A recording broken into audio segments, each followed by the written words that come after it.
Boa tarde, pessoal. Estão me ouvindo agora? Sim. Ai, a gente também, graças a Deus. Desculpa o atraso, Etienne. Imagina. Então, a gente ficou muito contente, em nome, então, de todos os participantes do Projeto Voador. Eu te agradeço pelo aceite em ministrar essa aula para a gente hoje. É um assunto bem relevante, que a gente tem certeza que tu tem muito conhecimento que vai agregar para a gente. Então, mais uma vez, obrigada. Agradecer aos participantes que estão online, todos que vieram aqui presencialmente, e desejar um bom curso a todos. E, Tiane, a gente programou mais ou menos 1 hora, né, de curso e depois um tempo para perguntas. Pode ser? Sim, tranquilo. Tá, joia. Eu vou desligar o meu áudio aqui para não atrapalhar.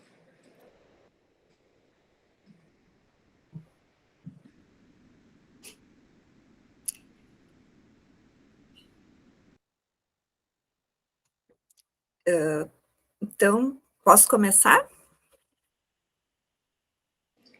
Pode começar sim. Eu só Tá bom. vou introduzir, né? Eu acabei não te apresentando. A Etiane, ela é ex-aluna aqui da UFSM, cirurgia dentista formada aqui pela nossa escola, mestre em fisiologia pela URGS e doutora em odontologia também pela Universidade Federal do Rio Grande do Sul.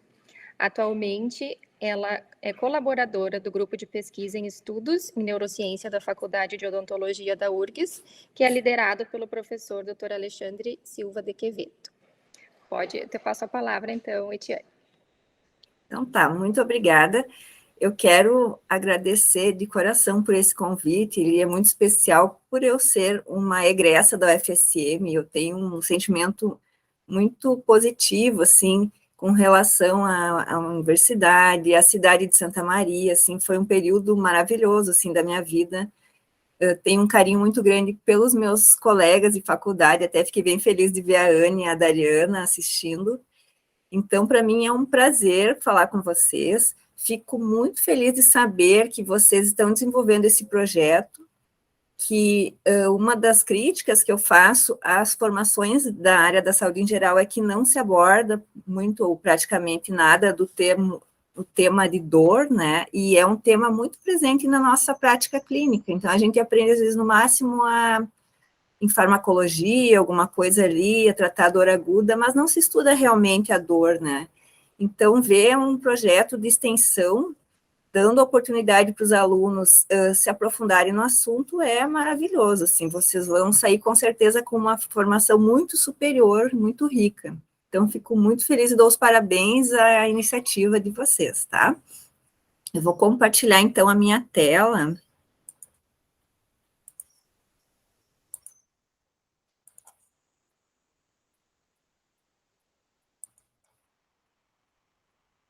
Vamos ver aqui.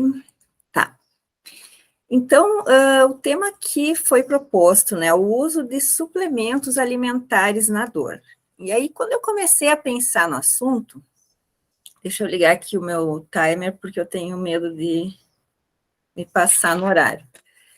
Quando eu comecei a pensar no assunto, assim, o que eu vou falar? É um assunto tão amplo, assim, é um mundo inteiro, tá? De coisas que se pode falar e fazer, que eu comecei a pensar, bom, ou eu vou falar de uma maneira geral sobre muitos suplementos, dar uma pincelada, ou eu vou eleger um deles e vou me aprofundar mais, dando condições para quem participar da aula ser capaz de prescrever esse suplemento. E aí, então, eu optei por falar sobre o magnésio hoje. Por quê? O magnésio, ele é um suplemento alimentar relacionado à analgesia de excelência. Ele tem muitos resultados, muitos efeitos e muitas evidências, e ele é muito seguro. Então, como pessoas que já são clínicos, que têm uma formação em farmacologia, em fisiologia, tendo contato com esse conhecimento, são capazes de fazer esse uso com segurança. E também dando as ferramentas para que as pessoas possam ir atrás, buscar mais conhecimento, né? Então, inclusive, eu acho que o uso do magnésio, assim, e capacitar os profissionais da saúde para a prescrição do magnésio é quase que uma questão, assim, de saúde pública, tamanha importância que ele tem, tá? Aqui eu botei a foto da minha formatura, porque, relembrando, né, que eu me formei na UFSM, eu ia botar uma foto dos colegas, uma foto do Interdentes, mas aí eu pensei, vai que alguém não goste. Nem sei se ainda vocês têm o Interdentes aí, mas assim, estudar odonto aí em Santa Maria foi uma experiência única. Eu acho que só quem fez faculdade na UFSM, né, e morou aí como estudante, entende o que significa essa fase da vida, muito legal. E, então, falando sobre o que são os suplementos alimentares, tá? Porque isso é um tema que nós não conhecemos, né, como profissionais da saúde, nós não temos um treinamento assim nessa área, e até pouco tempo eu também não fazia nenhuma ideia do que se tratava. E aí, como é que eu cheguei nesse lugar, assim, de usar os suplementos? Eu sempre gostei da parte da ciência básica, né, da parte de farmacologia, fisiologia, enfim, bioquímica. Então, sempre gostei muito de estudar essa parte. E mesmo atuando como clínica, eu não deixei de estar lendo coisas sobre isso e sempre acabo trazendo para um raciocínio clínico esses conhecimentos. Acabei indo, né, fazer o mestrado em fisiologia, para entender o funcionamento do corpo humano, assim, eu tenho muito essa tendência a querer ver o todo, então me abriu, assim, os olhos, assim, para muitas coisas, assim, e isso te enriquece muito, assim, então, é uma coisa que agrega muito na nossa prática como dentista, né? Na área da saúde existe hoje em dia tanto conhecimento que ele acabou se fragmentando, né, uma hiperespecialização, que uma área, às vezes, não fica sabendo do que acontece na área ao lado, né? Cada um só sabe aquele pedacinho porque se chegou a um grau de conhecimento muito, muito amplo, né? E são necessários profissionais que tenham a visão do todo. É necessário que, mesmo a gente tendo uma grande especialização, nós saibamos dar um passo atrás e ver o todo, ver o quadro como um todo, tá? Aí eu olhando na internet, no YouTube, no Instagram, comecei a ver pessoas falando sobre suplementação alimentar, médicos, especialmente ali na fase da pandemia, que começou a se falar muito sobre isso, vitamina D, nananã, e aí eu comecei a seguir algumas pessoas e escutar o que eles estavam falando. E o que eles falavam fazia sentido para mim. E eu sempre procurei, assim, profissionais que fossem da área, né? A gente tem que cuidar também para não seguir pessoas leigas, às vezes, que podem estar falando bobagem. Como eu tinha um pouco de noção sobre fisiologia e o que eles falavam fazia sentido para mim, eu comecei a procurar artigos, então deixa eu ver o que tem de publicação. E comecei a achar artigos e artigos e artigos e não parava de encontrar evidências em todas as áreas. Geralmente eu estava procurando coisas relacionadas à dor e aí eu comecei a achar artigos, evidências em reumatologia, falando de dor, em ortopedia, anestesiologia, e aí tu começa a ver que dentro da medicina é uma área que está ficando muito grande, está tendo um boom, assim, de estudo nessa área. Eles chamam essa área dentro da medicina de medicina integrativa, que é uma medicina, assim, que não vai se focar, assim, em tratamento com medicamentos de determinada doença, mas, assim, como estabelecer a saúde do paciente, então, através todas as abordagens possíveis para que ele tenha saúde, tá?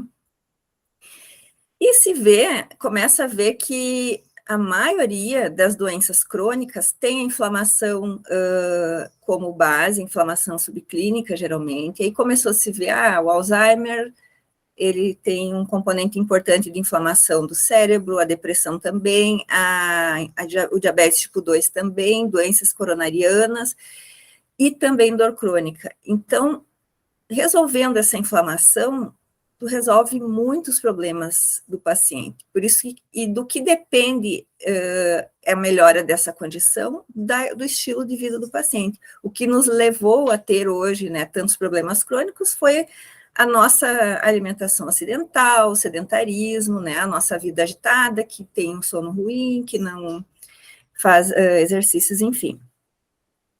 E aí eu tentei ir mais a fundo um pouco e fiz cursos sobre isso com médicos, com farmacêuticos, e fui começando a conseguir aprender a usar clinicamente esses suplementos ou nutracêuticos, tá? Ou complementos alimentares. Primeiro, eu comecei a usar em mim mesma, assim, bom, eu vou experimentar então, né? Porque, pela lógica, eu também preciso tomar. E comecei a ver uma mudança muito grande na qualidade de vida, assim, tu começa quase que a ver, assim, um antes e um depois do uso de suplementos.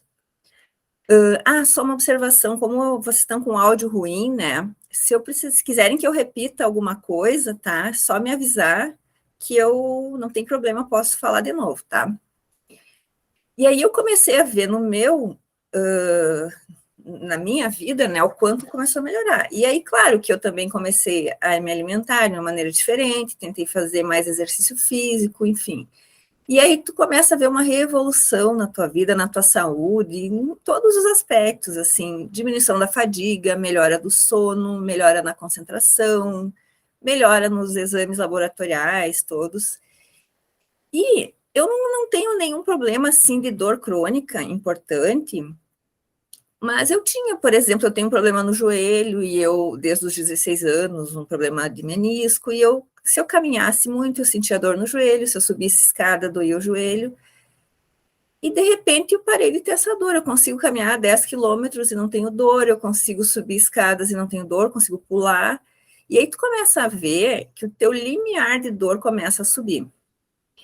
E aí, a partir disso, eu comecei a aplicar isso, usar nas minhas pacientes. Eu geralmente falo às pacientes que a maioria dos pacientes de dor são mulheres, né? Sempre usando os suplementos que têm evidência. Claro que, quando eu comecei a procurar evidências na área da dor orofacial, eu não encontrei quase nada.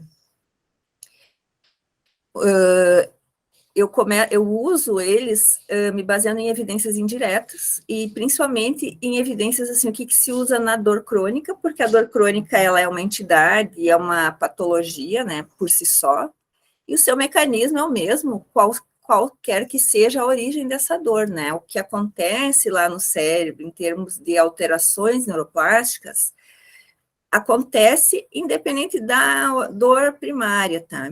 E aí deve se tratar a dor primária, mas o tratamento dessa dor crônica, que é devido à neuroplasticidade, ele fica muito parecido em todos os casos.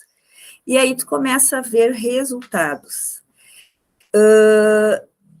Em alguns momentos eu vou falar como pesquisadora, em alguns momentos eu vou falar como clínica, tá? Quando a gente fala como pesquisadora, a gente, né, não deve usar adjetivos, tem que ser cético, nós temos que duvidar até mesmo dos nossos próprios resultados e ser muito comedidos e cuidadosos com as palavras. Mas falando como clínica, os resultados que eu tenho visto são maravilhosos. Tem pacientes, assim, eu geralmente recebo o paciente. As pessoas, quando eles chegam até mim, geralmente são pacientes que têm já caso de dor de muitos anos, que alguém já tentou tratar, eles já passaram por vários médicos, neurologistas, enfim, outros dentistas já vêm usando placa, quando é DTM, né? Tem gente com dor neuropática, e aí, então, eu vou fazer o meu plano de tratamento e implementar. E aí, o meu tratamento, geralmente, ele vai, dependendo do caso, né? Se é uma dor mais complexa, de longa duração e tal, que eu já imagino que haja um componente central bem importante naquela dor, eu vou, além do meu tratamento local, fazer também uma abordagem sistêmica, porque eu quero melhorar os mediadores inflamatórios, né, diminuir, porque eles contribuem para a dor, e quero também melhorar o funcionamento do cérebro. E, geralmente, isso eu faço na primeira ou segunda consulta, eu já inicio implementando algumas suplementações e orientações sobre estilo de vida. Existem casos que os pacientes não voltam, eles falam assim, eu estou bem, não preciso mais, quando é um caso mais simples. E não existem tem casos em que não houve caso até agora que alguém não tenha melhorado, assim, tu pode não resolver o problema, óbvio que não, porque a dor crônica é muito difícil de resolver, né? Muitas vezes tu tem que associar outras coisas, neuromodulação, canabinoides.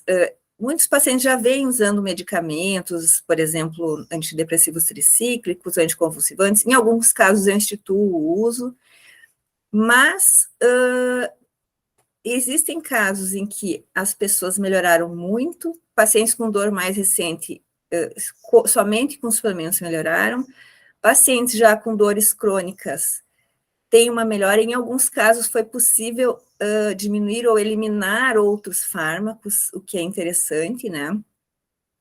E não é só pela melhora da dor, assim, as pessoas sempre relatam, melhorou tanto a qualidade de vida, que a pessoa tem mais disposição, mais concentração, um sono melhor, que muitas até falam, eu não quero parar de tomar, mesmo se eu ficar sem dor, quero continuar tendo esse suporte ali da suplementação, tamanho benefício que as pessoas sentem, tá?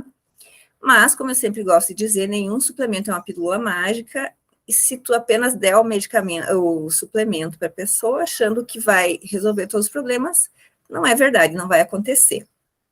Eles trazem um benefício, sim, mas quando nós pensamos em saúde, nós temos que pensar que para ter saúde, nós precisamos ter um bom manejo do estresse, em alguns casos, ou muitos casos, o uso de nutracêuticos, que seriam esses suplementos, ter atividade física, não necessariamente uma atividade física intensa, desde que a pessoa saia do sedentarismo, isso já é interessante, então, usar aquele reloginho que conta os passos, a partir de 5, 6 mil passos por dia, não se considera mais sedentário, então, às vezes, e não precisa ser tudo feito ao mesmo tempo, então a somatória dos passos ao longo do dia, se for maior do que 5 a 6 mil passos, a pessoa já não é sedentária, ela pode não estar com uma grande condicionamento físico, mas ela já não é mais sedentária, isso faz muita diferença para a saúde dela.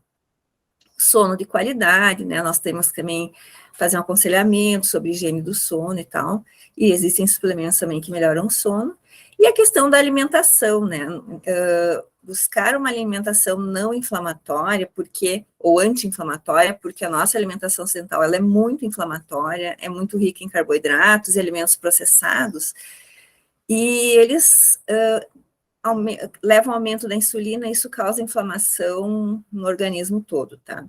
Nós, como dentistas, não temos condições, né, de fazer um plano alimentar para os pacientes, então, quando alguém se dispõe, porque eu sempre trago essas informações para os pacientes, e quando o paciente se dispõe a fazer isso, eu tenho uma nutricionista que é dessa área, que se chama nutrição funcional, que trabalha com esses suplementos, então eu encaminho para ela. E aí sim ela vai fazer aquela abordagem total para a saúde, assim, tanto da alimentação quanto de suplementação.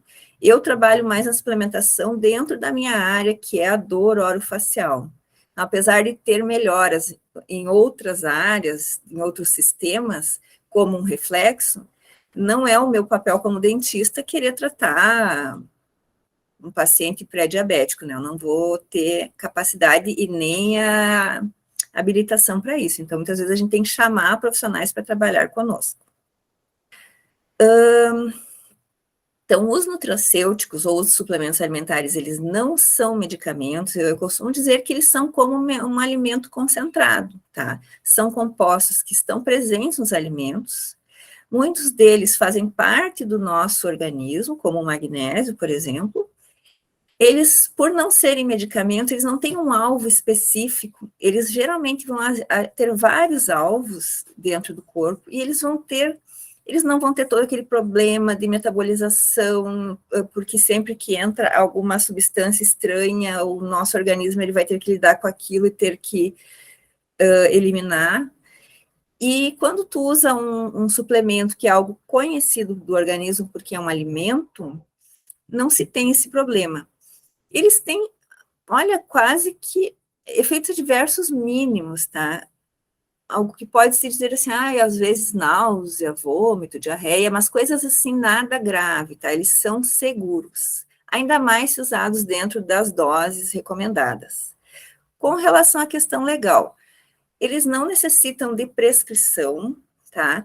Algumas doses, por exemplo, magnésio, precisam, e aí nem mesmo os nutricionistas podem prescrever, mas nós, como dentistas, podemos. Então, nós podemos prescrever suplementos com total segurança. Mas nós temos que ter responsabilidade, né? Eu preciso ter conhecimento para fazer isso, ter qualificação. Então, não é porque eu posso legalmente prescrever que eu vou sair vendo dica de Instagram e usando para todo mundo. Então, eu preciso estudar, ir atrás, buscar literatura científica sobre isso, tá?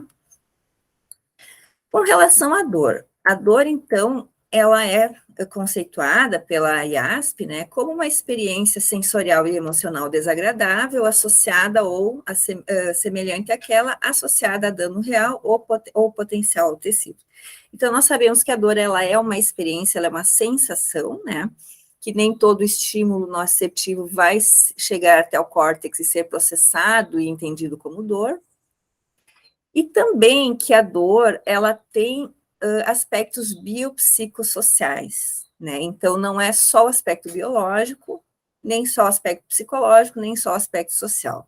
Quando eu estou tratando dessas questões que eu falei anteriormente, eu estou tratando do aspecto biológico. Então, para eu ter saúde do ponto de vista biológico, eu preciso ter um nível de estresse aceitável, que zero estresse é impossível, né? Uma boa nutrição, fazer atividade física, sono, enfim. E com relação aos nutracêuticos, tá? Só uma observação antes que eu esqueça. Quando que eu sei que eu vou ter que suplementar? Existem situações em que eu vejo que o paciente tem uma deficiência, uma queixa que ela se correlaciona à deficiência de determinado vitamina, mineral, enfim, e aí eu vou usar esse sinal ou sintoma como um critério para suplementação. Existem casos em que eu tenho uma patologia, por exemplo, migrânia, tá? E existem trabalhos dizendo usar 600 miligramas de magnésio ao dia é uma forma eficaz de profilaxia da migrânia, de crise de migrânia. Então, ali, independente do paciente estar deficiente ou não, eu vou usar o magnésio, que ele vai ser benéfico, tá? O magnésio, ele é usado, por exemplo, em gestantes que estão com pré-eclâmpsia, eles usam o magnésio para prevenir as convulsões. Então, assim, ele pode ser usado como se fosse um medicamento, entendeu? Mesmo na ausência da deficiência. Mas nós vamos falar da deficiência do magnésio daqui a pouco. E existe como eu dosar, então eu posso, quando usar outros suplementos, pedir, né, a dosagem sérica, ou em saliva, ou cabelo, para ver os níveis que a pessoa tem no organismo de determinado nutriente, né, e investigar uma possível deficiência. E também, mais assim, uma maneira mais sofisticada, existem testes genéticos que se pode fazer, painéis genéticos, tá? Porque às vezes, por melhor que seja a alimentação da pessoa, ela seja aquela pessoa assim que vai no nutricionista, come tudo certinho, muitas pessoas têm polimorfismos genéticos e que elas não têm certas enzimas que são necessárias para a conversão de substratos e para o aproveitamento daqueles nutrientes ou alimentos, e aí ela não consegue o efeito, não consegue o resultado.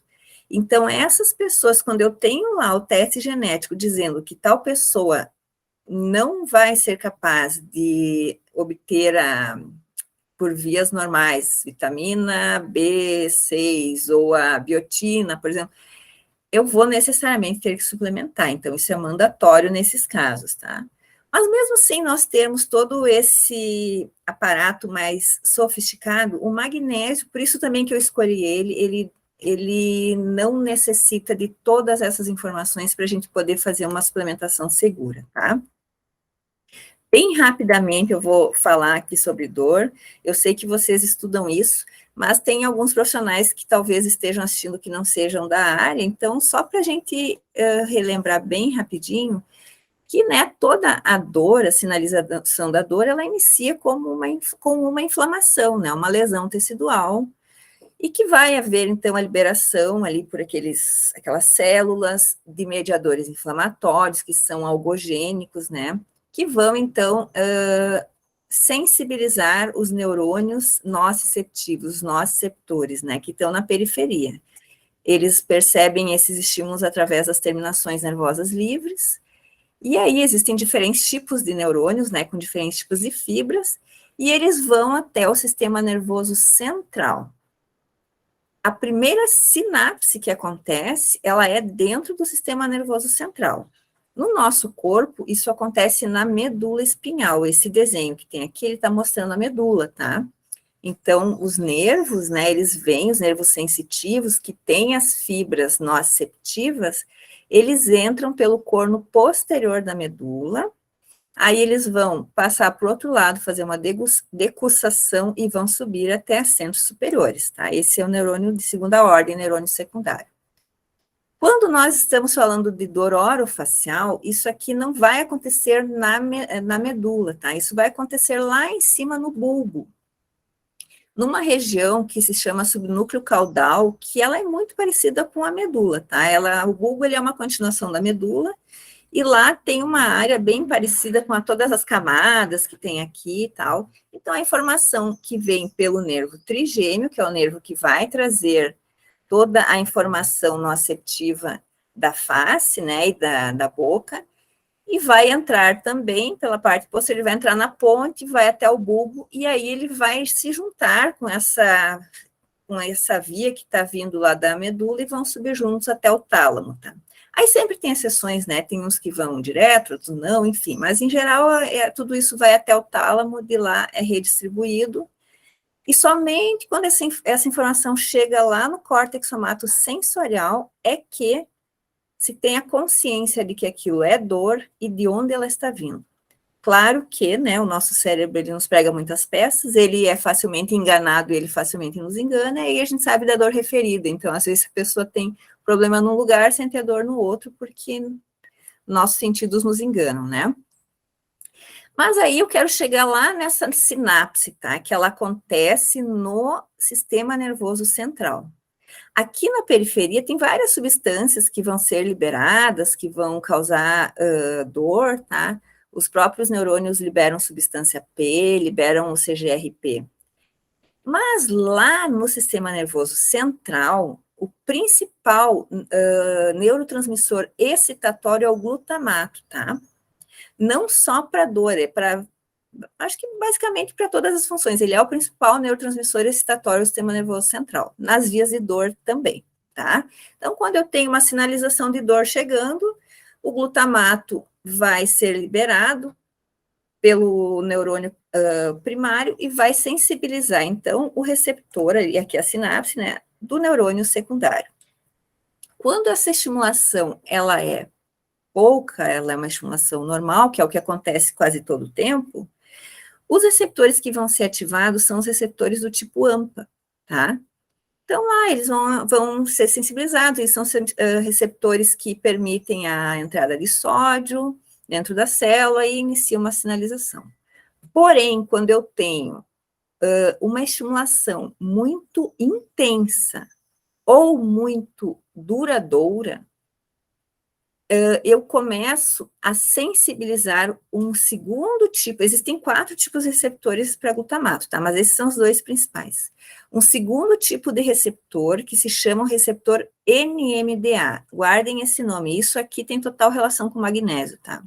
O que acontece? O receptor NMDA, ele está no estado basal, ele está lá quietinho, fechadinho por um íon magnésio no poro dele, tá? Então, ele não é responsivo. Para ele responder, eu tenho que deslocar esse íon magnésio aqui do poro. Aí sim consegue haver a passagem de cátions. Ele é um canal de cátion e ele deixa entrar principalmente muito cálcio para dentro da célula, tá? Mas o que faz esse magnésio ser deslocado? Uma despolarização intensa. Então, lembram que tem o potencial de ação, que altera o potencial de membrana, e aí essa membrana do receptor do neurônio que está sendo estimulado Quando ela é pouco estimulada, nada acontece. Mas a partir de uma certa estimulação, principalmente se for de uma determinada frequência, uma certa despolarização, ela é capaz de deslocar o íon magnésio daqui e abrir esse receptor e ativar esse receptor, tá? Quanto mais despolarização, mais facilmente eu consigo deslocar esse íon. E uma vez aberto esse receptor, mesmo eu tendo a mesma quantidade de neurotransmissor chegando ali, tá? A minha mensagem é a mesma, tá? Digamos que eu tenho 10 unidades de glutamato. E antes, eu abria um canal que era o NMDA, o AMPA, desculpa. Agora, com as mesmas 10 unidades, eu abro o AMPA e o NMDA, ou seja, eu tenho uma amplificação do sinal, mesmo com a mesma sinalização, tá? Então, aqui, se a gente fosse olhar a membrana, né, de um receptor de segunda ordem, está mostrando todos os tipos de receptores que ele tem.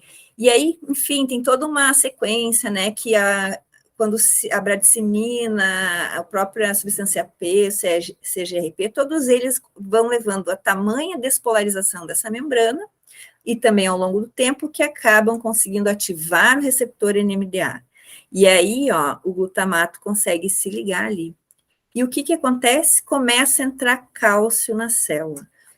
Essa é a segunda coisa. Pensem, guardem isso. Receptor NMDA e guardem o cálcio, tá?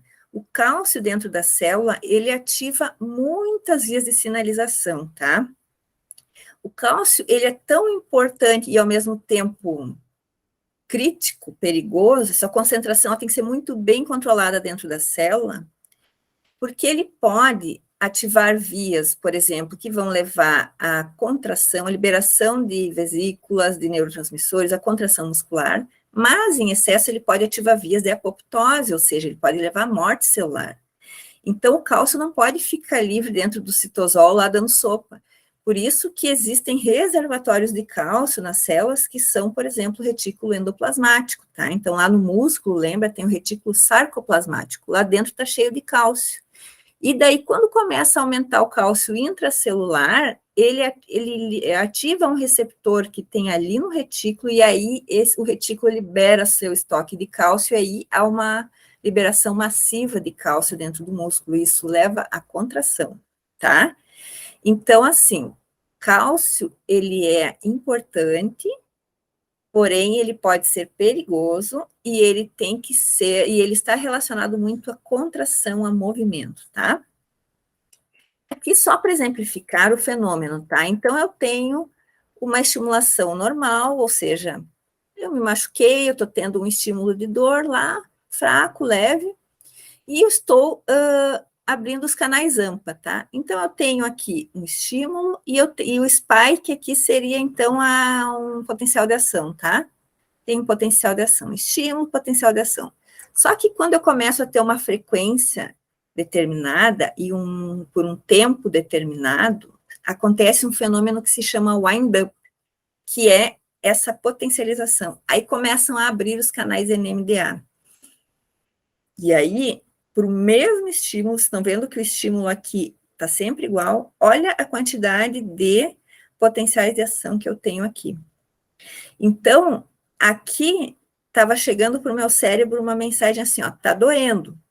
Aqui está dizendo assim, ó, pelo amor de Deus, está doendo muito. E o cérebro entra em estado de alerta, tá? Esse estado de alerta por uma dor muito intensa, que ele interpreta como uma dor muito intensa, se chama sensibilização central.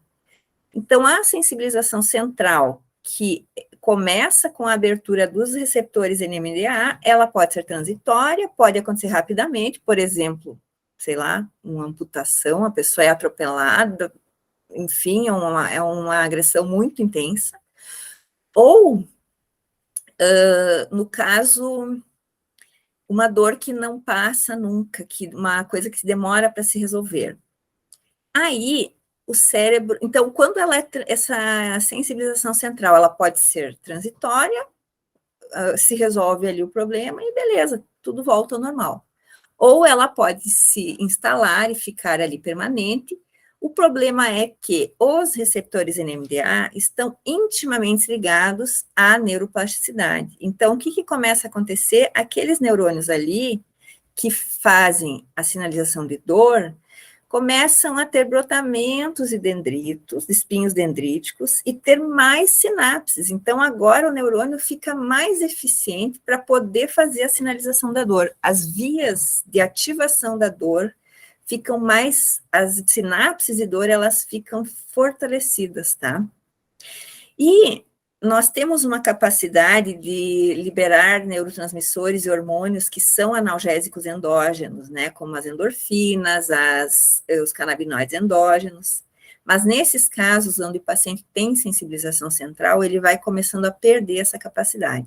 Então, ele já não consegue mais modular a dor que ele sente, e ele começa a sentir mais dor com menos estímulo, então ele passa a ter alodínia, uma diminuição do limiar de dor, e ele passa a ter também um aumento na resposta ao estímulo doloroso, que é a hiperalgesia, tá?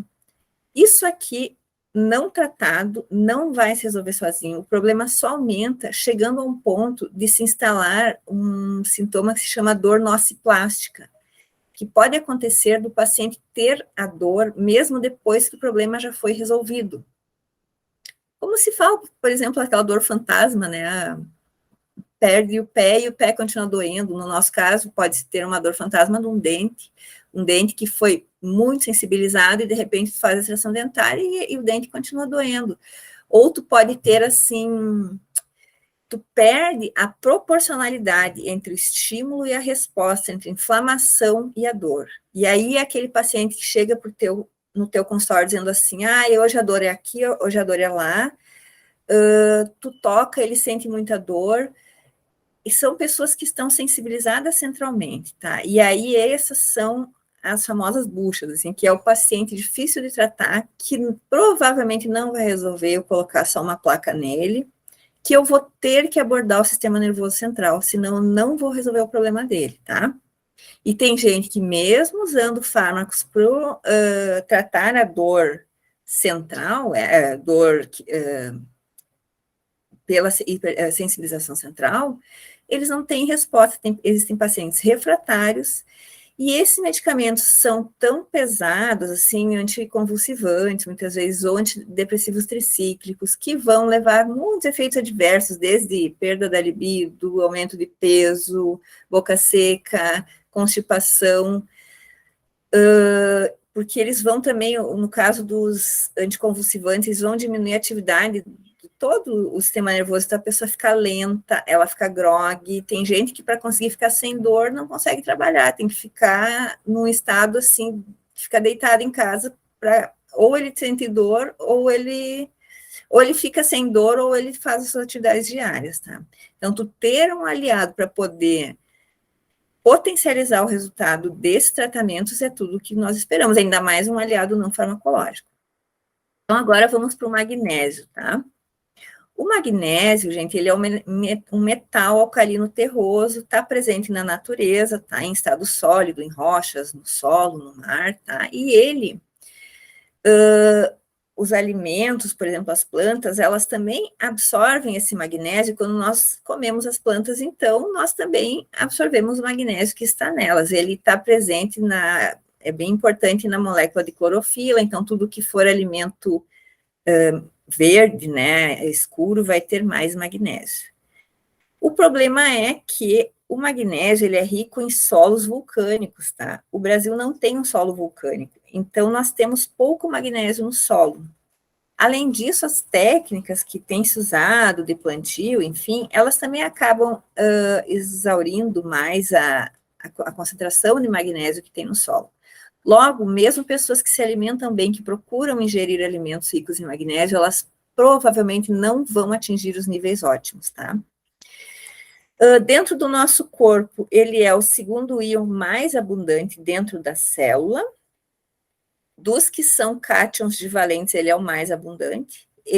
Dos íons, ele fica atrás somente do potássio, então ele é muito abundante dentro da célula. e dentro do organismo ele é o quarto mineral mais abundante. Então, vejam a importância que ele tem, né, no nosso organismo. E ele participa de mais de 600 reações enzimáticas, então ele é cofator de muitas reações enzimáticas, tá? Logo, se faltar magnésio, vai afetar o organismo como um todo, tá? Então, a maior parte do magnésio está no osso, tá? E uma coisa, está dentro do músculo também, e uma coisa que eu gostaria de destacar, desculpa, é que somente 0,3% do magnésio está no plasma, tá? Logo, se eu for dosar o magnésio plasmático, eu não vou ter um bom retrato do meu estado, da minha concentração de magnésio no corpo. Porque ali, para estar baixo no plasma, a pessoa tem que estar muito mal em todo o resto, porque ela vai ter um estoque muito grande de magnésio no osso, por exemplo, assim como o cálcio, ele vai ficar tentando sempre compensar a queda do magnésio plasmático, porque é muito importante que esteja sempre controlado. Então, se o paciente tiver baixo magnésio no exame de sangue, aí ele está muito mal. Mas não quer dizer que uma pessoa que esteja com o nível plasmático dentro do normal, segundo o exame, esteja bem de magnésio. Isso não é um bom parâmetro, tá? Existem umas formas melhores de se dosar, que seria com coleta de urina por 24 horas, enfim. Mas nós podemos partir da premissa que praticamente todo mundo no Brasil é deficiente em magnésio, tá? Aqui está dizendo quais são as recomendações diárias digamos, de ingestão de magnésio para jovens e adultos, tá? Então, seria de 240 a 420 miligramas por dia, tá? Isso em todas as fontes, desde a água, dos alimentos e talvez suplementos, tá? Aí aqui tem uma tabela, tá? Que mostra exatamente em cada idade, qual é a necessidade. Uma coisa interessante da gente lembrar é que qualquer nutriente, ele tem que ser reforçado na gestação, ó, porque sempre o organismo da mãe vai priorizar o feto, então ela perde muitos nutrientes na gestação, e ele pode ser usado na gestação, pode ser usado durante a lactação, mas eu não teria coragem de suplementar uma gestante ou uma criança pequena, aí eu mando para um nutricionista. Agora, quem vem até mim com uma queixa de DTM, por exemplo, que vai ser uma pessoa, no mínimo um adolescente, geralmente, aí, nesses casos, eu suplemento, tá? Farmacocinética, vocês não vão me odiar agora, porque eu vou falar um pouco de farmacologia, tá? Então, o magnésio, ele é absorvido pelo intestino, tá? Ele, quando se tem muito baixa ingestão de magnésio, ele aumenta a sua absorção, porque uma tentativa de compensar, né? Só que, olha só 40 a 50% do magnésio que nós ingerimos na dieta vai ser absorvido, tá? Então, mesmo quando se dá um suplemento para uma pessoa, não é tudo aquilo que vai conseguir entrar no sangue, tá? Biodisponibilidade.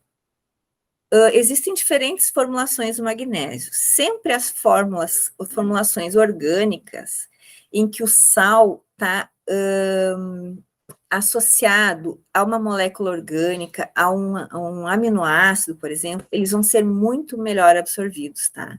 Então, essas formulações são mais caras, mas o custo-benefício compensa, porque elas são muito mais facilmente absorvidas. A excreção do magnésio, ela é renal, tá? E ainda uma boa parte lá no rim, ela é reabsorvida, tá? Isso é o que nós temos que prestar atenção na hora da prescrição do magnésio. Não podemos usar em pacientes que tenham insuficiência renal, tá? Esses podem ter problemas. Então, esses tem que ser o médico deles que vai ditar como vai acontecer e se vai acontecer essa suplementação. Então, aqui está mostrando, né, os locais onde tem maior pool de magnésio, né? Existe, então, a reabsorção do magnésio no rim. Se eu tiver muito pouca ingestão de magnésio, o meu rim vai reabsorver mais, ele vai deixar eu perder menos magnésio, tá? Mas se eu tenho uma alta ingesta de magnésio, aí ele não vai precisar reabsorver, tá?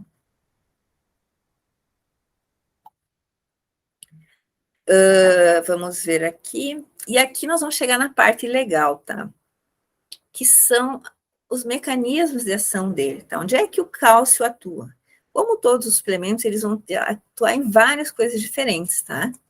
Mas aqui tem algumas coisas interessantes, tá? O cálcio, ele vai aumentar a entrada de cálcio. Existem canais de cálcio, tá? Que são, desculpa, aumentar não. Ele sempre pensem no cálcio como ele é antagonista o cálcio é antagonista do magnésio. Então, quando eu tenho magnésio, ele está sempre impedindo o excesso de cálcio, tá? Então, ele inibe a entrada de magnésio, de canais de magnésio, lá na placa motora, na junção neuromuscular, onde a gente vê a questão do botox e tal, né? O magnésio, ele impede, ele diminui a liberação de acetilcolina lá nos receptores nicotínicos, tá? Logo, ele diminui a contração muscular, tá? Então, até a gente vai ver ali que tem como usar o magnésio injetável no músculo e ele vai agir nesses locais, tá? Diminuindo a contração daquele músculo. Mas o principal mecanismo dele, que é o melhor que ele faz, é por aquela história do receptor NMDA, porque ele está ali obliterando o receptor NMDA. Ele é um dos principais antagonistas do receptor NMDA. Para vocês terem ideia, outros antagonistas dos receptores NMDA são, por exemplo, a ketamina ou cetamina. A cetamina ela é um anestésico geral, tá? Ela bloqueia os canais NMDA. E ele, junto com a cetamina, são os principais antagonistas do canal NMDA, do receptor NMDA. E a cetamina, ela está sendo usada no tratamento de dor crônica, tá? Só que ela é um medicamento, imagina um anestésico geral. Então, em alguns casos, se usa cetamina em casos muito graves, e o paciente fica lá no ambulatório sendo monitorado por um médico, e aí é feita a infusão de cetamina para garantir a segurança, tá, do procedimento. Mas o magnésio também faz isso de forma muito mais segura. Aí eu tenho aqui a ação do magnésio nos beta-receptores adrenérgicos, também aqui inibindo esse outro tipo de canal de cálcio, e algumas bombas de sódio, algumas bombas iônicas, tá? Funções fisiológicas, eu tô tendo que correr porque tem bastante coisa para falar, tá? Depois vocês fiquem bem à vontade para perguntar. Então, o magnésio ele vai participar de todo o armazenamento, metabolismo e utilização da energia, porque ele faz parte da geração de ATP na mitocôndria, logo ele gera energia para a célula. Participa da síntese proteica, função neuromuscular, ligação de hormônios a receptores. Ele também modula a secreção do parato-hormônio, que é um hormônio que está relacionado ao cálcio, né? Estabilidade dos ácidos nucleicos, compõe enzimas ATPases, que são as enzimas que hidrolisam, que quebram ATP, como a adenilato ciclase, regulam outros eletrólitos endógenos, inibe a absorção e a distribuição de cálcio, estabiliza o potencial de membrana por modular correntes de sódio e potássio e tem medicamentos para o tratamento da dor crônica, tratamento de convulsões, que são estabilizadores de membrana. E o potássio, o magnésio também faz isso.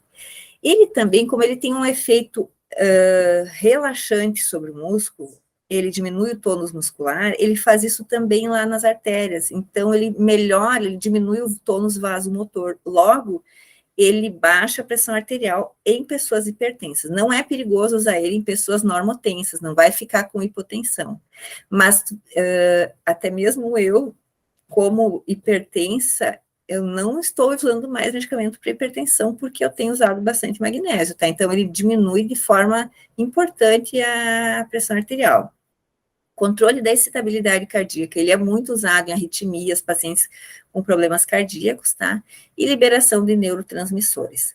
Ele tem um efeito geral, assim, se a gente pudesse resumir o efeito do magnésio, no sistema nervoso central, ele é inibitório, tá? Ele vai diminuir a atividade, então ele vai estabilizar as membranas, diminuir a ação do glutamato.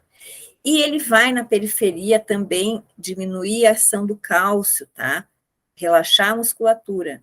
Além disso, ele tem também efeitos anti-inflamatórios, tá? Ele diminui a sinalização anti-inflamatória pela redução da produção de citocinas, como o TNF-alfa, eicosanoides, como os tromboxanos, e o NF-kappa-beta, que é um fator de transcrição da sinalização da inflamação, tá? Também existe um marcador de inflamação que nós podemos dosar no plasma, que é a proteína C reativa. Então, pacientes, quando estão com um organismo muito inflamado, fazem uso do magnésio e se observa a diminuição desse marcador inflamatório. Então, aqui em situações diferentes que vão levar à diminuição do magnésio, né? E essas pessoas vão ter, então, aumento na produção de radicais livres, né, das espécies reativas de oxigênio, aumento do dano oxidativo do DNA nas proteínas, lipídios, tá? E vão ter também aumento em mediadores inflamatórios. E até esse artigo, como ele é um artigo que fala em magnésio e envelhecimento, eles usaram aqui o termo inflammaging, que seria tipo assim, inflamação e a idade, né, que anda junto com o envelhecimento. Então, o magnésio tem também um efeito anti-aging, se for pensar, se ele atua em todas essas coisas que o próprio envelhecimento causa, né? O que pode causar uma deficiência de magnésio, tá? Baixa ingestão, desbiose intestinal, situações de vômito e diarreia pode levar a uma deficiência, assim, mais aguda, tá? Medicamentos, diuréticos, laxativos, vários medicamentos, até mesmo cirurgias, às vezes no pós-cirúrgico eles precisam suplementar o magnésio, que ele baixa bastante no pós-cirúrgico, em cirurgias maiores, tá?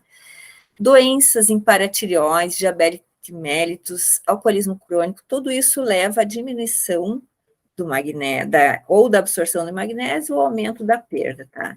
E o que essa deficiência de magnésio pode causar? Náusea, vômito, fraqueza, convulsões, tetania, isso aqui é bem interessante, tá? Muitas pessoas que têm muitas câimbras, isso pode se dever à deficiência de magnésio, porque a gente sempre pensa no potássio, né? E vocês vão ver pacientes chegando ao consultório de vocês, dizendo que tem dor crônica e tem muita cãibra. Aí vocês vão suplementar o magnésio e eles vão dizer que sumiram as cãibras, tá? Fasciculações musculares, que seriam aquele olho tremendo, sabe? Aquela coisa que a gente também às vezes fala, pode ser deficiência de vitamina B12, mas pode ser também a deficiência de magnésio, tá? Alterações no eletrocardiograma e arritmias, tá? E resistência insulínica e aumento do risco cardíaco em diabetes. Então, ter deficiência de magnésio é ruim, faz mal para tudo, tá? Mais ali, aumento da resposta inflamatória, e aqui isso são coisas importantes para nós, ó. Hiperalgesia. Isso aqui, quando eu vi esse artigo, eu descobri pesquisando para essa aula, tá? Eu fiquei assim, meu Deus do céu, como é que a gente não sabe disso? Isso aqui é de 97, esse artigo, tá? Que eu trabalho com ratos, fazendo pesquisa de dor em ratos. E aí, às vezes, a gente precisa induzir um modelo de dor no rato, por exemplo, um modelo de neurologia trigeminal, um modelo de DTM, para testar um tratamento. Um dos modelos para se ter um rato com dor é deficiência de magnésio. Então, eles fazem uma dieta pobre em magnésio e o rato começa a sentir mais dor. Isso é uma prova do quanto a falta de magnésio vai estar relacionada com a dor. Então, quantos desses pacientes que nós atendemos que tem dor, principalmente dor crônica, o quanto dessa dor pode estar relacionada à deficiência de magnésio? E eu melhorando isso, eu vou limpando, sabe? Eu tiro esse problema, a deficiência, o que sobra de dor. Então, eu vou vendo onde eu consigo atacar, tá? Muitos artigos de reumatologia e ortopedia mostrando que deficiência de magnésio como fator de risco para osteoartrites, tá? Causa problemas de biossíntese condrócitos, de calcificações aberrantes, olha só, por quê? Porque o magnésio, ele é muito importante para também conduzir o cálcio para o osso, tá? Para não deixar aquele cálcio ali solto, porque o cálcio, quando ele está ou dentro da célula ou no sangue, solto, ele vai causar problema, tá? Então, se eu tomar cálcio, fizer a suplementação de cálcio sozinho, esse cálcio não vai chegar no meu osso. Ele vai começar a se acumular nas minhas artérias e vai começar a levar calcificações em diversos lugares e também calcificações aberrantes em articulações.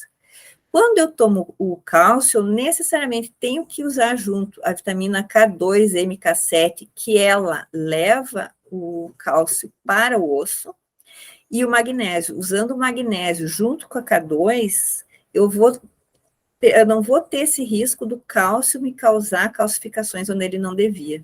Porque essa pessoa é idosa, ela tem problema de arteriosclerose, mas aí também ela recebe uma receita de cálcio para prevenir a osteoporose, e aquele cálcio começa a depositar nos seus vasos, e piora a situação da arteriosclerose,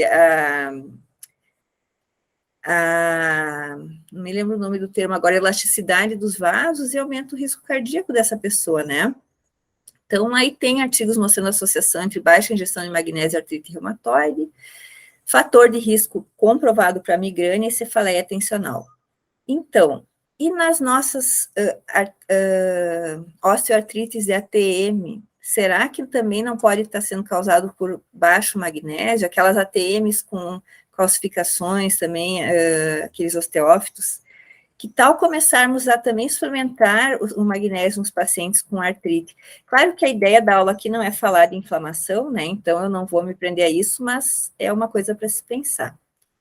Quais as contraindicações em quem eu não devo usar o magnésio? Quem tem alergia, pacientes com insuficiência renal, pacientes com bloqueio ventricular ou doenças neuromusculares importantes, como a miastenia grave. Então, é claro, um paciente com uma doença importante dessas, a gente não vai fazer uma intervenção dessa, tem que estar sempre andando junto com o médico, né? Num caso de excesso de magnésio, que é muito difícil de acontecer, tá? A pessoa sentiria hipotensão, depressão respiratória, narcose, alterações em eletrocardiogramas. Mas o detalhe é que a intoxicação ela começa a partir de 30 gramas de sulfato de magnésio. As doses que nós usamos vão de 400, 600 miligramas, então tem que tomar muito magnésio para se intoxicar, a não ser que o paciente tenha um problema renal, por exemplo, e aí ele não está conseguindo eliminar, né? Então, ele é muito seguro, tá? Aqui mostra interações medicamentosas, tá? Eu vou disponibilizar essa aula para o grupo, depois vocês podem pegar. E assim, existem alguns aplicativos muito legais, por exemplo, tem alguns aplicativos que eles mostram farmacologia, eles mostram interações medicamentosas que vocês podem baixar no celular deles, é o Whitebook, o outro é o... Depois eu vou me lembrar do nome. E ali eles falam do magnésio também, então tu já pode olhar ali e está sempre atualizado essas interações. Quais são os benefícios clínicos, então, do uso do magnésio? Ele vai ter um efeito analgésico, redução da necessidade do uso de opioides anestésicos, então se usa, o pessoal usa o magnésio junto na cirurgia, os anestesistas, quando eles usam magnésio infundindo lá junto com o anestésico, eles podem usar uma dose menor de anestésico e ele também tem um efeito relaxante muscular, tá? E também muitas evidências que se vê é a necessidade a possibilidade de uso, de diminuição de uso de opioides ou outros analgésicos, tá? Ele é um neuroprotetor, tá? Porque por vários motivos ele, o excesso do glutamato, tá? Quando aquele neurônio está muito excitado, liberando muito glutamato, ele pode acabar morrendo, tá? Há uma isquemia e esse neurônio pode morrer. Então, isso é tóxico para o neurônio, esse excesso de excitação. Então, eu usando o magnésio, eu diminuo essa estabilidade da célula. Ele também é vasodilatador cerebral, o que é ótimo, né? Tem efeito sinérgico com analgésicos de dor crônica, ele tem um efeito de relaxamento muscular, que para nós é ótimo no caso de trismo ou DTM, né, a pessoa com DTM muscular. Ele aumenta a energia da mitocôndria, lembra? Ele ajuda a gerar ATP. E por que, que o músculo dói na DTM muscular? Porque ele está perdendo a capacidade de relaxamento devido à falta de energia. Então, se eu der energia para esse músculo, se eu melhorar suas mitocôndrias, ele vai ser capaz de relaxar. Até em casos assim de dor pós-exercício, ele também melhora, e ele tem seguro e poucos efeitos adversos, tá? Então, comecei então a procurar artigos, assim, ó, eu não fiz eu não fiz uma revisão sistemática, eu não esgotei a literatura, eu estou trabalhando uma revisão sistemática, mas é tanta coisa assim que eu tive que escolher assim algumas coisas para trazer para vocês, tá? Mas aqui mostrando sobre a migrânia, tá? Ela existe recomendações oficiais já de uso do magnésio da migrânia em algumas sociedades já que tratam da migrânia, tá? Então ele tem um nível de evidência grau C. Ele é também,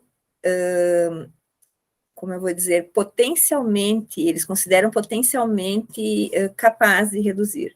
Mas se vê muitos, isso aqui olhando meta-análise, revisões temáticas, mas olhando também resultados de estudos clínicos, se vê melhor a diminuição das crises, tá?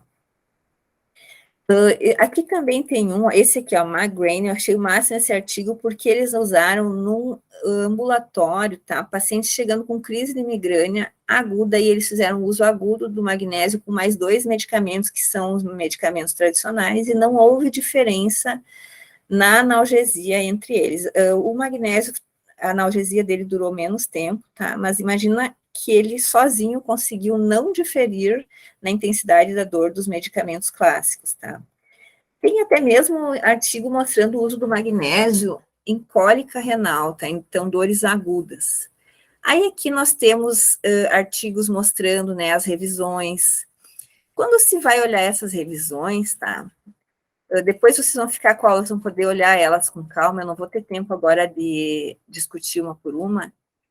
Elas não são as revisões temáticas ou as meta-análises na dor crônica, elas dizem assim, olha, não dá para saber, não se encontrou uma evidência de verdade sólida que ele resolve o problema. Onde que tu acha evidência dizendo assim, ó, funciona na dor aguda, dor pós-operatória, migrânia, e as dores reumatológicas, tá? Artrites, reumatoides, osteoartrites, isso se tem um grande resultado. E aí, quando tu vai ver dor crônica, é um artigo aqui e outro ali, mas as revisões não conseguem mostrar isso, tá? Aí, eu vou... Aqui, dor pós-operatória, isso já está bem, assim, estabelecido. Aqui, no caso, eles usam até uso intraarticular, tá? Injetando. Não que a gente vá sair amanhã fazendo, né? Isso aqui é feito em joelho, mas pode-se pensar daqui a pouco em pesquisas dentro da ATM, né? Assim como se injeta outras coisas, na ATM pode-se injetar também magnésio, porque no joelho ele funcionou, tá? Vamos ver o que acontece na ATM. E aí, o que só fechando essa questão do magnésio, da dor crônica, das meta-análises. Quando se olha a evidência científica do uso do magnésio, alguns casos isolados da dor crônica, ele funciona. Revisões não consegue, botando tudo no bolo, tu não consegue achar. Aí tu vai ver dor inflamatória, funciona, dor pós-operatória, funciona. E aí eu comecei a pensar, não é possível, isso não faz sentido, porque se ele age no receptor NMDA, ele é um dos mais importantes inibidores do receptor NMDA, e o receptor NMDA é um dos mais importantes deflagradores e mantenedores da dor crônica. Como que ele não funciona na dor crônica? Não faz sentido algum. E tu vai olhar estudos animais, funciona. Como todo pesquisador sempre é cético e curioso, eu comecei a ir atrás de um por um daqueles artigos ali que tinha naquelas revisões. E o que eu observei, primeiro que a maioria das revisões ali, dos artigos, eles vêm de trabalhos de anestesiologia, tá? Aí o anestesiologista, ele vai usar geralmente um medicamento, infusão endovenosa, né? E ele vai estar mais preocupado com o resultado ali no pós-operatório, né? Eu acredito, assim, a não ser que seja alguém que seja especializado em tratamento de dor mesmo. Só que em 99% dos trabalhos, vocês podem conferir isso depois, eles usam sulfato de magnésio. O que eu falei ali no início? Os sais de magnésio inorgânicos, eles não têm uma boa absorção. Se tomar via oral, tu vai absorver muito pouco. Mas mesmo que tu faça endovenoso, que tu consiga uma boa concentração sérica, ele praticamente não passa na barreira hematoencefálica, onde estão os receptores NMDA, no sistema nervoso central. Então, como é que eu vou querer esperar um resultado na dor crônica se ele não está chegando no sistema nervoso central, não está chegando no receptor onde eu esperaria que ele agisse? E onde que eles enxergam o resultado do magnésio? Assim, com muito fortes evidências. Dor pós-operatória e dor por artrite. Só que essas dores, elas têm um componente inflamatório muito importante. E aí eu imagino que esses resultados tão positivos estejam acontecendo não porque ele está bloqueando o receptor NMDA, mas pelo seu efeito anti-inflamatório. E aí eu fui ver um trabalho que foi feito, um deles que mostrou resultado na dor crônica, e eles tinham usado ali naquele caso magnésio associado a uma molécula orgânica, se eu não me engano, era citrato de magnésio, alguma coisa assim. E quando tu vai olhar os trabalhos com ratos, o pessoal usa magnésio treonato. O treonato é o que passa a barreira hematoencefálica. E ali eles acham resultado. Então, também acredito que a hora que nós começarmos a pesquisar dor crônica, se nós quisermos pesquisar dor orofacial crônica, temos que usar o magnésio adequado, que é o que vai passar a barreira hematoencefálica. Então, as pesquisas, elas também podem ter furos, que acontecem porque muitas vezes quem faz, ele tem o viés, assim, ó, do pesquisador às vezes ser clínico ou do pesquisador ser um pesquisador da área básica, entendeu? Então, o pesquisador clínico muitas vezes não vai pensar tanto no mecanismo, ele vai pensar assim, ó, eu vou usar esse medicamento, funcionou ou não. E o pesquisador da área básica, geralmente, ele vai pensar nos mecanismos, então, o ideal seria juntar essas pessoas na mesma equipe para poder fazer trabalhos que tenham mais confiabilidade nos resultados, né? E aqui eu achei apenas 3 trabalhos que nós podemos usar para a nossa área, tá? Infelizmente, assim, não tem, o pessoal do odonto não pesquisa. Aí, alguém pode falar, então não funciona para dor orofacial, logo não vou usar. O que eu digo assim, não é que não funciona, é que provavelmente os dentistas não estão pesquisando essa área. Primeiro que a gente sabe que dentro do odonto o pessoal gosta mais, assim, da parte de resina, enfim, botox e materiais dentários, então é pouca gente dentro do odonto que se interessa por dor. Desses que se interessam por dor, como dentistas nós temos uma tendência a ser muito, assim, focados, especializados, então vamos ver o dente, vamos ver o músculo, vamos ver a placa, e não pensar no sistema nervoso central, não pensar no tratamento sistêmico. Então, eu não acho que, porque eu não vi resultados dizendo que não funciona. O que eu vi são inexistência de estudos. Então, eu acredito que esse seja o viés dos dentistas ainda não estarem pesquisando nessa área. E como pesquisadora, eu acho, me coloco nessa obrigação e acho que nós temos a obrigação de pesquisar, começar a pesquisar nessa área também e produzir as evidências, né, para validar esse uso.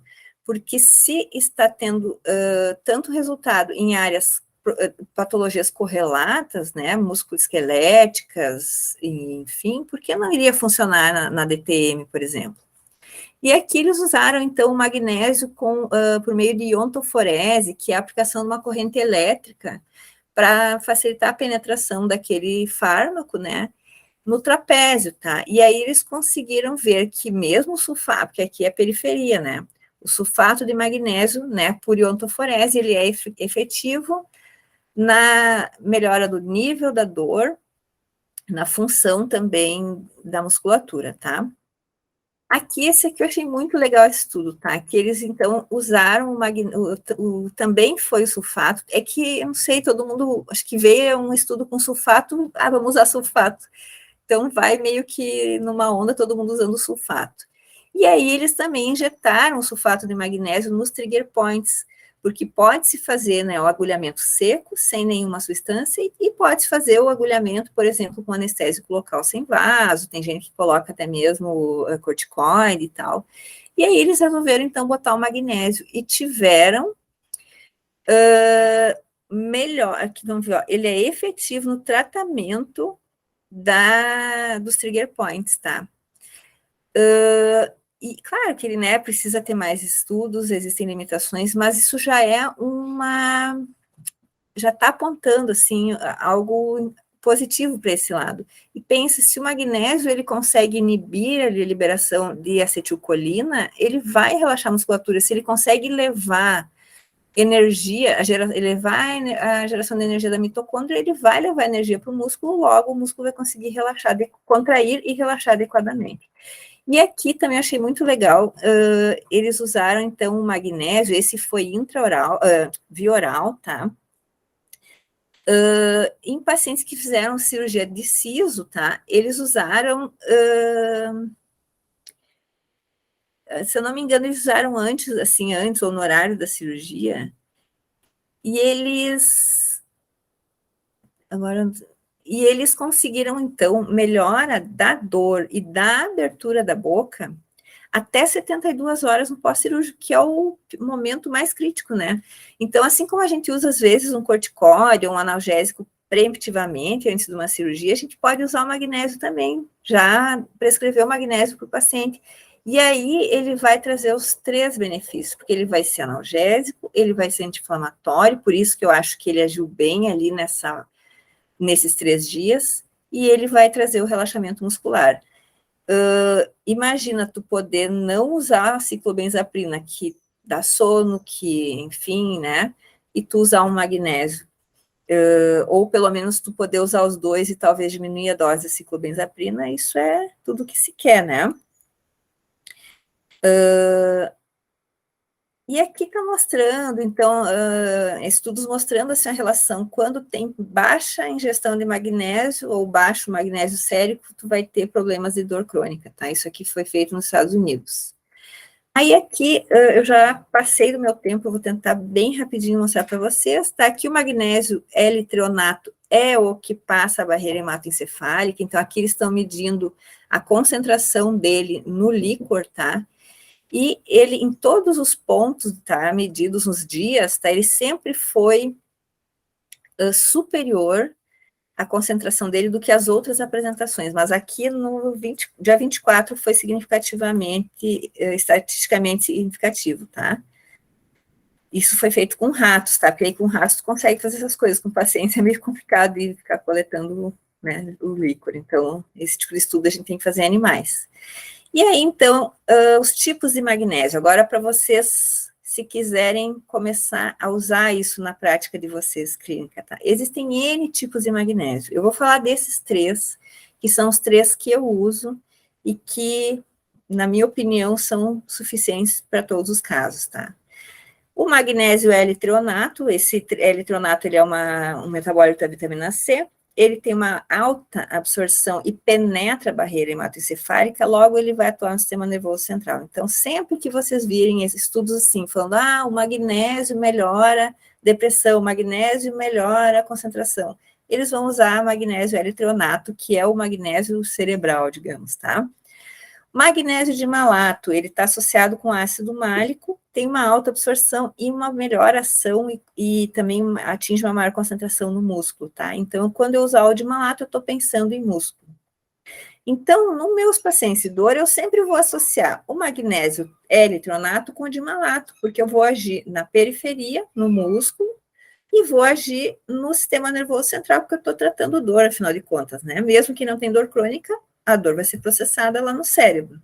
Mas por que eu botei o cloreto de magnésio aqui, tá? O cloreto de magnésio tem baixa absorção, ele tem mais efeito osmótico, porque o magnésio, ele tem um efeito osmótico lá no intestino, tá?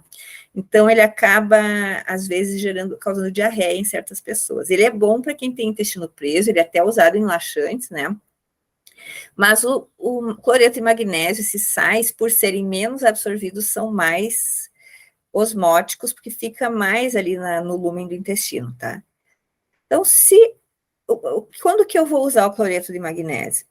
Eu trabalho na clínica privada, mas eu também trabalho no serviço público, em posto de saúde, tá? E lá no posto de saúde, ele não faz parte, magnésio, da farmácia básica, né? Então, as pessoas, quando eu recebo pacientes de TTM, de dor crônica, de qualquer origem, assim, até mesmo neuralgia trigeminal, enfim, eu sempre sugiro para os pacientes, existe a possibilidade do magnésio melhorar a sua condição, só que o senhor vai ter que comprar, se for possível, né? Então, o cloreto de magnésio, ele é muito barato, tá? E especialmente se ele for em pó, a pessoa pode preparar ele e deixar na geladeira aqui, tomando aquela água, acho que é tipo assim, R$ 8, pelo que eu estava olhando semana passada, numa farmácia lá, uma quantidade de cloreto de magnésio. E existe o cloreto de magnésio PA, que ele vem em cápsulas ou comprimidos, tá? Que também ele é bem mais barato que os outros. Ele é menos absorvido, ele tem um efeito osmótico maior, mas eu sei que aquelas pessoas, ou elas vão tomar esse magnésio, ou elas não vão poder tomar. E mesmo nesses pacientes, a melhora, tá? E eles geralmente são pessoas com muitos tipos de dores diferentes, têm dores na coluna, são pessoas que têm fibromialgia, e eles sempre voltam dizendo que melhoraram da dor em geral, tá? Então, mesmo o cloreto de magnésio é válido o seu uso, tá? Modelos de prescrição, tá? Como é que vocês podem fazer prescrição? Então, eu só botei esses 2 tipos aqui para não temos pouco tempo para não causar confusão e eles são suficientes, tá? Então, quando eu vou prescrever para um paciente, eu vou usar uma dose, geralmente assim, ó, de 400 a 600 miligramas dia. Tem pessoas que eu até uso mais, tá? A gente pode usar com segurança 1.000, 1.500 miligramas. Mas, se for querer usar, seguindo os estudos para migrânia, assim, de uma maneira, assim, absolutamente tranquila, e que já se vê resultado, pode-se usar como teto, então, 600 miligramas dia, tá? Naquele paciente que chega, que tu vê que a dor crônica, mais de 3 meses de dor, já usa os 600, tá? Se tu quiser uma dor aguda ou um uso agudo, pode usar menos. Sendo que ali, né, a dose mínima diária deveria ser de 320, agora não lembro, 400, enfim, tá ali naquela tabela, né? Então, a gente pode ficar dentro daquela dose ali ou ir um pouco além, tá? Então, vocês vão fazer uma prescrição por uma farmácia de manipulação. E aí vocês vão dizer assim, ó, magnésio de malato. Só que tem que especificar que é 200 miligramas do íon ativo, ou pode escrever assim, ó, sendo 200 miligramas de magnésio elementar. Porque se eu disser apenas magnésio de malato 200 miligramas, o farmacêutico ele vai fazer 200 miligramas do composto como um todo, entendeu? Incluindo de malato. E aí não vai ter 200 de magnésio. E eu quero 400 no total de magnésio, tá? Mais o de malato. E aí eu vou dizer assim, mais magnésio L-treonato, 200 miligramas do íon ativo. Então, assim o farmacêutico sabe que eu estou dizendo que eu quero só de magnésio 400 miligramas. E aí ele vai calcular o quanto precisa de dimalato e L-treonato para dar certo, tá? Outra curiosidade quando se faz prescrição de nutracêuticos, tá? É que a gente nunca vai falar em cápsulas, a gente vai falar em doses. Por quê? Porque eu não sei quantas cápsulas vai dar uma dose, tá? Só um pouquinho, desculpa, gente, eu vou desligar aqui antes que nos atrapalhe.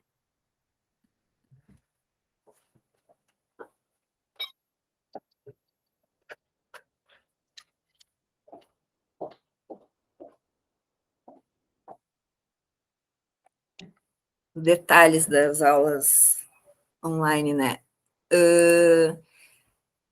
Então, eu vou dizer assim, eu preciso de 30 doses, tá? Mas, às vezes, principalmente o magnésio, ele é muito volumoso quando se faz na manipulação, e muitas vezes, geralmente, vai dar mais de uma cápsula. Então, às vezes, uma dose pode dar 2 ou 3 cápsulas, e eu não sei quantas vai dar. Então, aí isso vai vir lá no rótulo, o farmacêutico vai orientar o paciente, ó, você precisa tomar tantas doses, tantas cápsulas por dia, tá? Eu posso associar tudo na mesma cápsula, tá? E aí o paciente toma à noite com refeição, porque se tomar essas coisas, o magnésio sem a refeição, ele pode dar um pouco de enjoo, tá? Então, toma sempre com refeição e melhora a absorção também. Como o L-treonato tem um efeito no sistema nervoso central e ele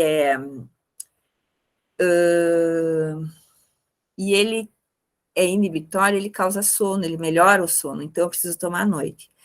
Ou eu posso fazer em 2 cápsulas diferentes, então uma cápsula com uma dose lá do dimalato que ele toma de dia, ou o horário que ele quiser, e o treonato necessariamente à noite. Tem pacientes que vão dizer para vocês, eu fiquei com diarreia, porque a pessoa já não tinha, eu tinha um intestino mais solto, então aí dá para tentar fracionar essas doses, tá? Então, ela deixa só o treonato para a noite e fraciona a dodimalato ao longo do dia, e pode tentar diminuir também a dose para conseguir chegar numa dose em que não cause o problema da diarreia, tá? Aqui, só uma orientação importante também quando se usa os suplementos. Se o paciente for mandar manipular, vai vir assim, ó, o farmacêutico vai botar um aviso ali, ó, uma dose é igual a 2 cápsulas, nesse caso aqui, tá? E aí, também o paciente pode comprar pronto. Só que você tem que orientar o paciente o seguinte, ó, aqui está dizendo assim, bisglicinato de magnésio, 1.400 miligramas. Mas isso aqui não é o que tem que ser levado em consideração. Tem que olhar sempre no verso, vai ter no rótulo, vai ter a tabela nutricional, e lá vai dizer o quanto tem especificamente do magnésio. E olha só, tem 200 miligramas de magnésio e 1.200 miligramas de glicina. Então, eu não posso achar que eu estou tomando 1.400 miligramas de magnésio, é do composto todo, tá? Então, se o paciente for comprar pronto, talvez vocês tenham que ficar orientando ele, ó, tal marca, tu tem que tomar tantas cápsulas, entendeu? Porque para chegar na dose que vocês querem. Pessoal, aqui eu tenho as referências bibliográficas, tá? Para eu fazer as aulas, podem usar esse QR Code, vai ter tudo lá.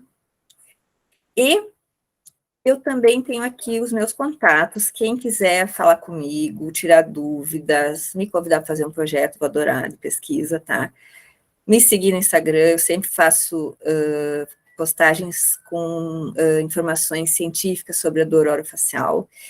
E essa foto foi tirada ontem, nós estamos fazendo um projeto de pesquisa muito legal sobre dor com animais. Então, eu espero ter ajudado vocês, ter esclarecido, e fico aberta às dúvidas.